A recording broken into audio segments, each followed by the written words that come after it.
Good afternoon. So I want to do a video about my interpretation of the four horsemen of the apocalypse that are referenced in the book of Revelation in the King James Bible. The actual book of Revelation written by John around the time of the rule of the Roman Empire. So this is just like a snippet of the book of Revelation. It's basically like the first signs that the apocalypse is starting. It's kind of what these four horsemen are based on. So just a few disclaimers before I get deeper into the video. This is going to be very heavily based on aspects of astrology. It's going to be based on aspects of astrology, and you'll see why as I kind of continue to get into it. But if you aren't very well versed, you don't even have to be that well versed. It's just like if you don't understand the basics of how astrology works as far as like the zodiac signs, the zodiac houses, the planetary archetypes and energies and influences that are associated with the planets that kind of correspond with the zodiac. You know, those planets being the ones within our solar system, then you might not really understand this video very deeply. I'll try to explain it in a way where it still kind of makes sense to somebody who might not be that well versed in astrology, but I'm not really going to go deeply into all the aspects of astrology, just because that would take forever, at least for me to explain it. Yeah, that's just kind of where this video is headed. So hopefully you can keep up. And also, this isn't going to be based on Western astrology or the astrology that only deals with 12 zodiac signs. This is going to be based on the more Eastern, the more ancient astrology that's based on 13 signs, which is actually the more accurate of the two. When it comes to Western astrology, that was indoctrinated around the time that the Romans were in power, like the Roman Catholic Church was in power, and it makes sense because they just kind of took a few things out, like the same way they did the Bible. Took a few books out and everything, give you some truth, but take out some things that could kind of be counterproductive as far as keeping people, controlled, like keeping people continue to have them give up more of their power and understanding.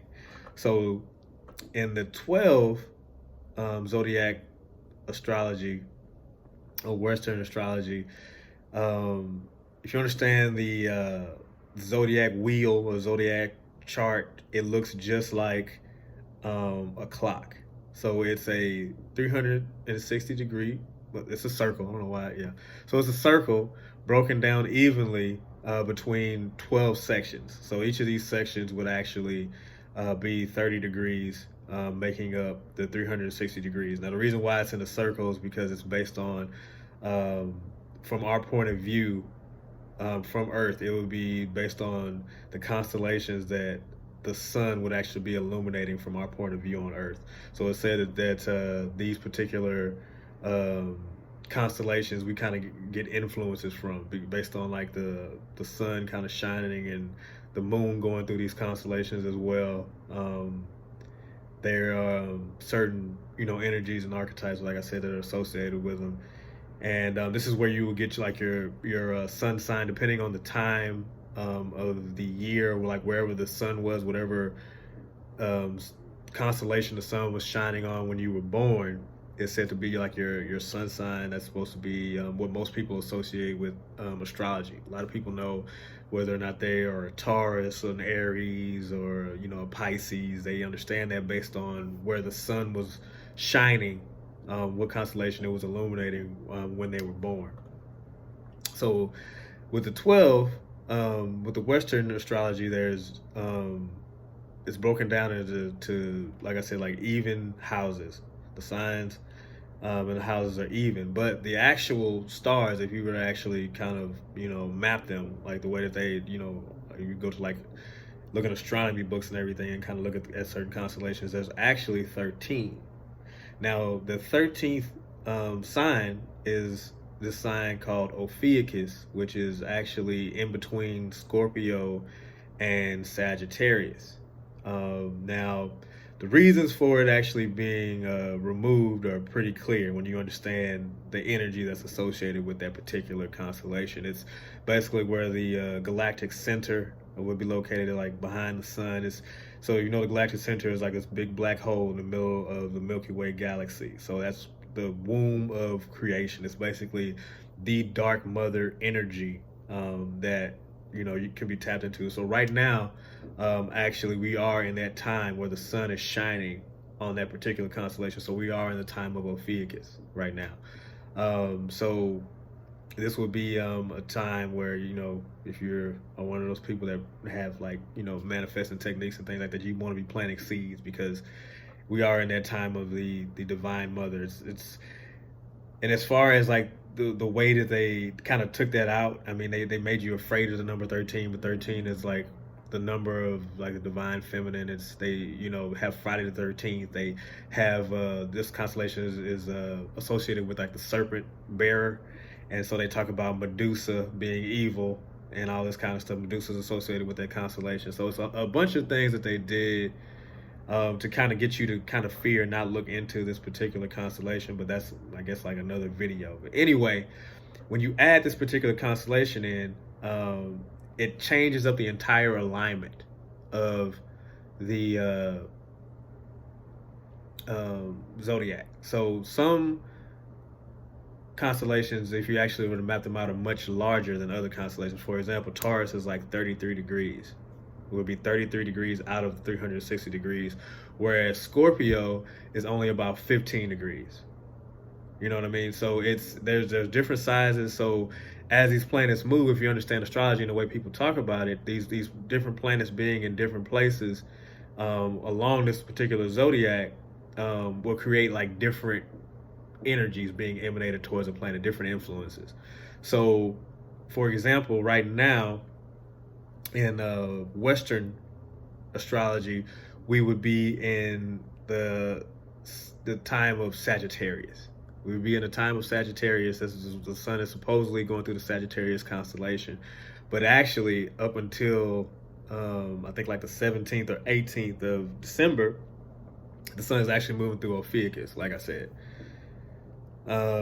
Yeah, so with that alignment actually being off, there are certain planets that you might hear about, like from a Western, somebody that practices Western astrology, being in different places, basically. So right now, the planets that I'm going to get into are actually in the sign of Sagittarius, if you follow the 13 sign astrology, how the sky is actually mapped out.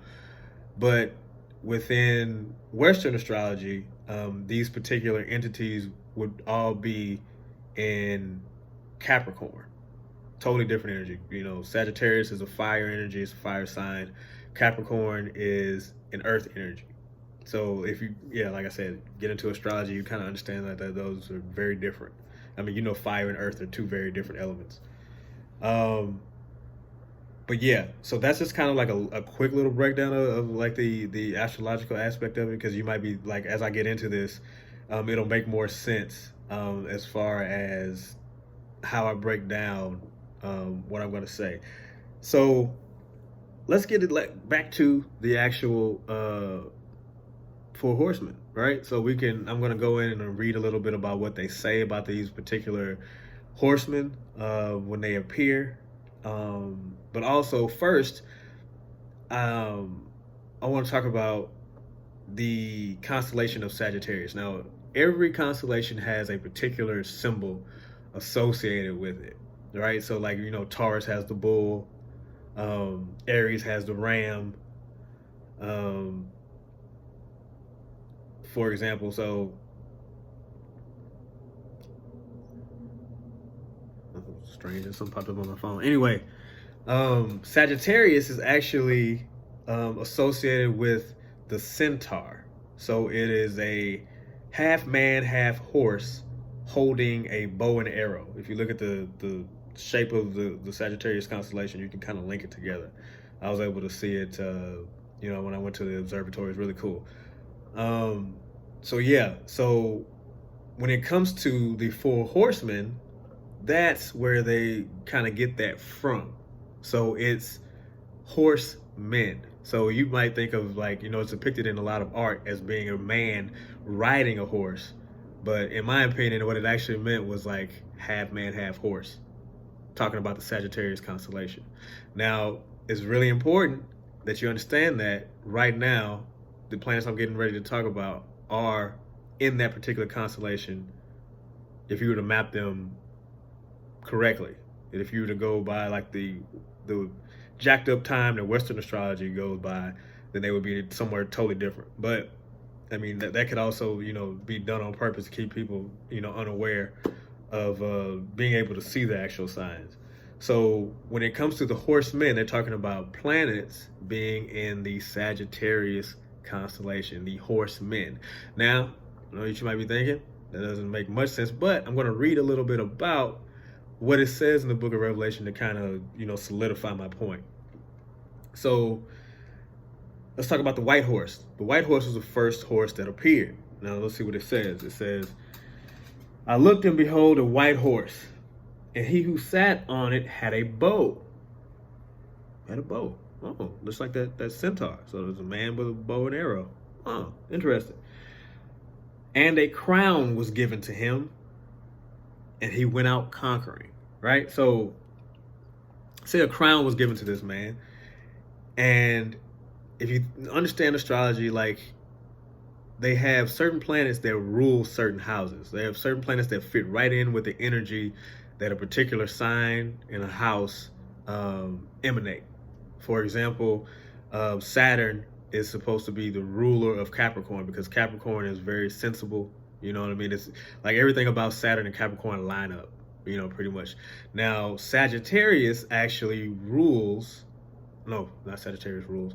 Jupiter actually rules Sagittarius, and Jupiter also has rings. Be talking about the crown there, but it is actually in its home sign, in the sign of Sagittarius. So, and if you understand in astrology, Jupiter is the ultimate benefactor as far as the planets go. It's the expander. It is known to be associated with Zeus, the actual king of the gods. So it's supposed to be the giver. It is the basically kind of represented, like if you ever seen A Christmas Carol or read A Christmas Carol, it would be the ghost of Christmas present, and Scrooge would be Saturn. But it would be like that boisterous, like, let's get out here and just expand and do and give blessings and everything. And it's also very just as far as kind of keeping things level. It's a great benefactor. Yeah, it's kind of what Jupiter is associated with. So that white horse would actually be Jupiter coming into his home sign of Sagittarius. Okay. And then it's also kind of referred to as like the coming of Christ. Like I said, like Zeus, the king of the gods, like the, yeah. So like all that kind of lines up with the type of energy that they talk about. It's interesting too that eventually it got associated by certain circles with being the coming of the Antichrist. Because yeah, like if you were trying to get people to be afraid of it and not really understand the energy, you would say it would be the exact opposite of what it, pretty much represents. So yeah. Now, let's go to the red horse. You probably already understand if you know a little bit about the red planet, right? So the red horse is Mars coming into the sign of Sagittarius. Okay? So let's see what they say about the red horse. And to him that sat on it, it was granted to take peace from the earth. So basically war. Now, Mars is the war planet associated with Aries. It's war. You know what I mean? It's the red planet. Pretty self-explanatory. Now, the interesting thing is that Mars is the fastest moving planet that I'm going to discuss. So right now, it's the only planet that's not currently in Sagittarius. It is in Libra right now, but it's on its way. So it should be there in mid-January. So in about a month from now, it should actually have gone all the way through, mid to late January is actually when it should appear. over in the Sagittarius constellation. So it's on its way, it's just not there yet, which is why I think, yeah, this video is kind of good to do right now, because it's a little earlier than when all these energies, are kind of sitting in the same house, which is very important. Because when you have a bunch of planets in a particular house or a particular constellation, it kind of amplifies all of their characteristics mingling together within a particular house, within like a particular element. So it's basically kind of like it would be everybody kind of coming to like your favorite aunt's house or something like that, and acting up. And I don't know, it's probably a bad analogy, but anyway, I'll move on. So we have the white horse, which would be Jupiter and Sagittarius, right? And then we have the red horse, which would be Mars, is on his way to Sagittarius. And then we would have the black horse, right? So yeah, there's 4 horses. They have the white, the red, the black, and the pale. So the black horse would be Saturn.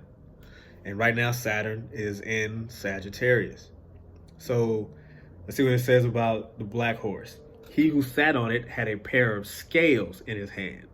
Now, at first, this made me think of Libra, because Libra, the sign of Libra is kind of associated with the justice scales, the relationship type of aspect. But Saturn is also known as the planet of karma. So basically, Saturn, that energy comes in and imposes gifts or codes. So basically, kind of like Santa Claus, blessings or detriments. Like if there's still lessons that you need to learn, there's things you've been avoiding on your life path that you still need to kind of work your way through. Saturn comes in and imposes real world limitations on you to kind of be able to learn your lesson finally. So you have to. A lot of people don't like Saturn because it means hard work.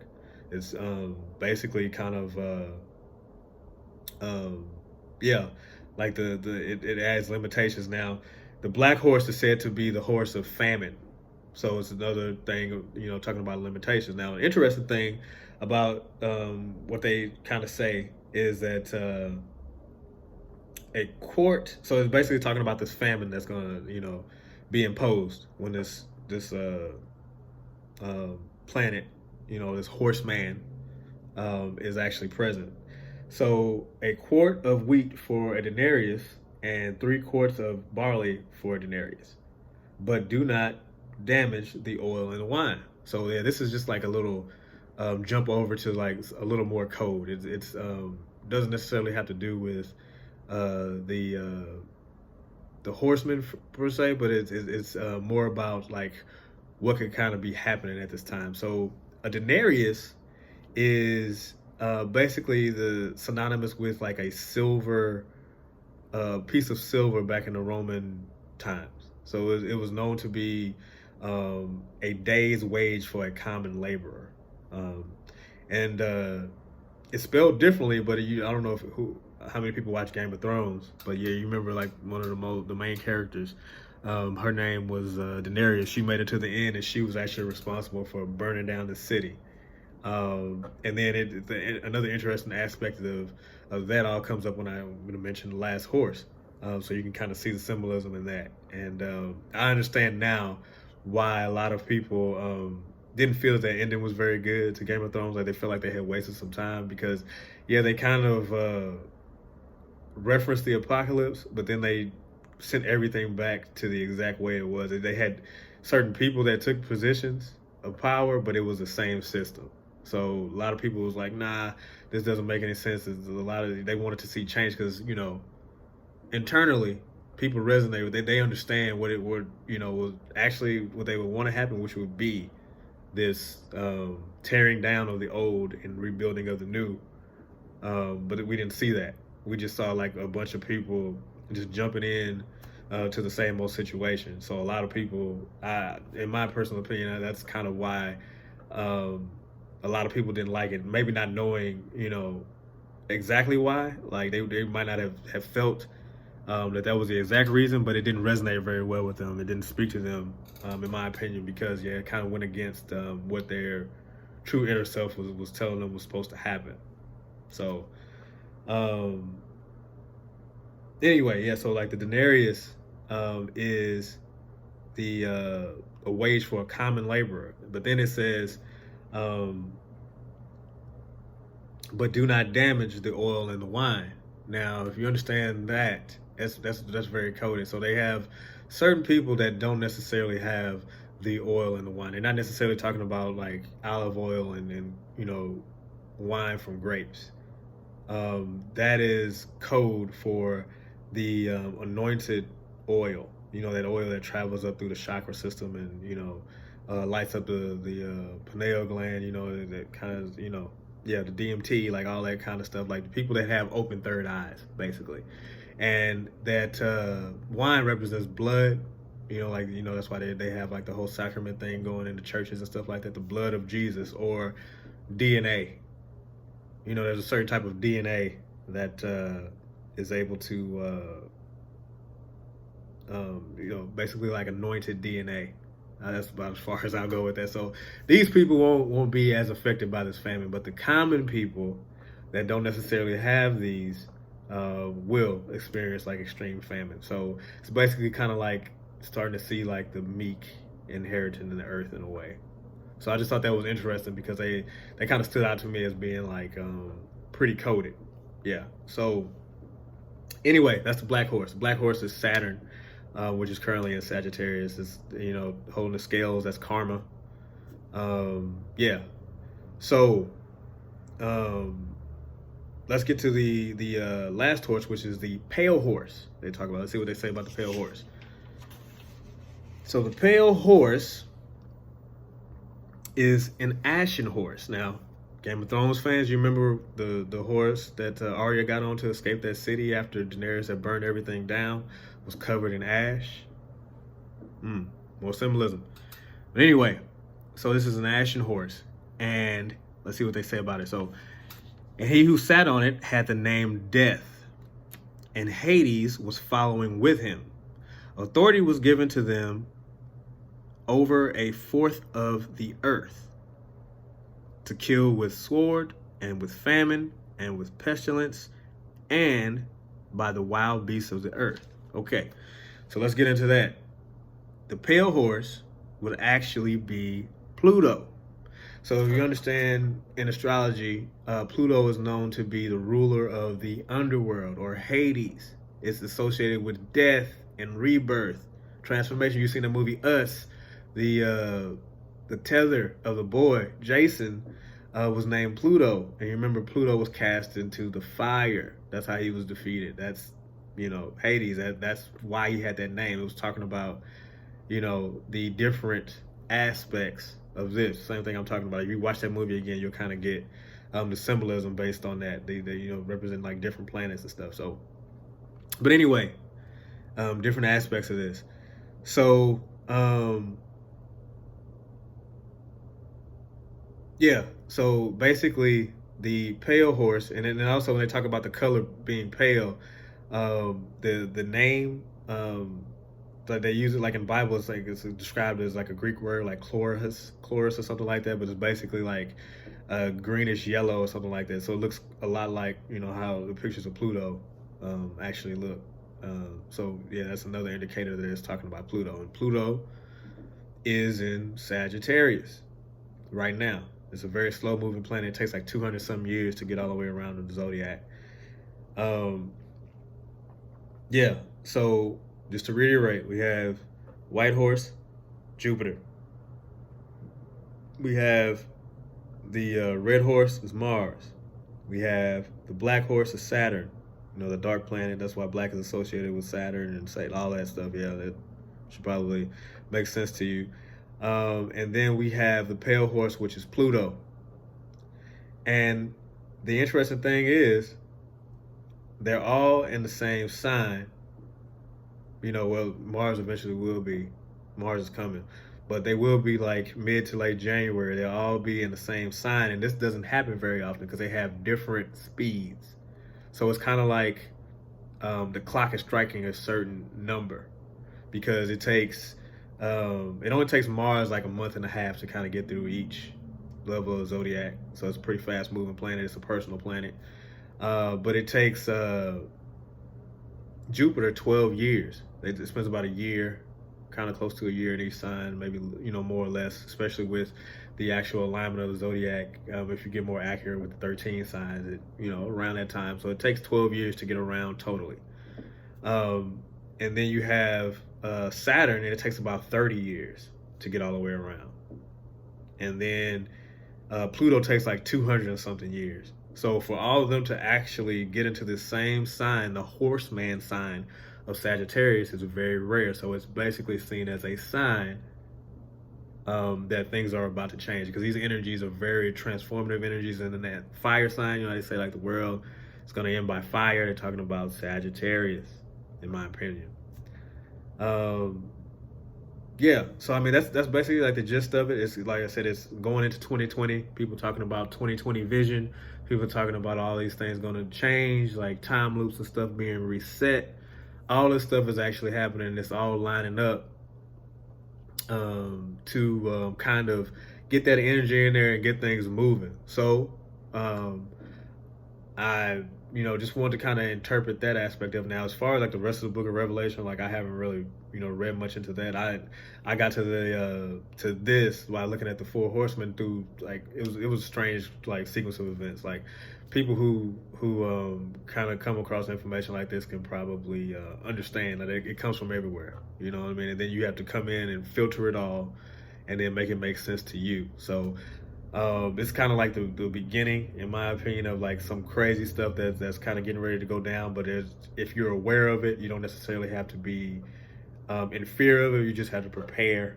They're going to get your vibration up. You know what I mean? Do your shadow work as far as understanding the light and the dark within you. Get to transmuting, get to doing all these things that can kind of help you vibrate on a higher level. Get your diets right, exercise. In the physical form, is the mental and spiritual. Like, do that work, because it could be the beginning of the times where a lot of people could get lost. So that's why I kind of wanted to make this video, because I saw this kind of coming up, and it could be like a good indicator that if you haven't been on the ball lately, there's some things that you need to get going and stuff like that in your spiritual journey, then go ahead and get there and make sure you get it started. Because like I said, right now we're in the time of the sun is kind of transiting through Ophiuchus, it's that dark mother that we're getting a lot of downloads. A lot of people are getting in sync and stuff like that, but we're going to be moving up towards the sun's gonna be moving out of that darkness and going back into the fire. So like we can start to see a lot of different aspects of this energy kind of coming in. So I said all that to say, basically that's my interpretation of the four horsemen of the apocalypse that were based on planets actually moving in the cosmos. So like that's what time it is. So prepare accordingly. So I hope you understood this video and enjoyed it, and hope you enjoy the rest of your day as well. Peace.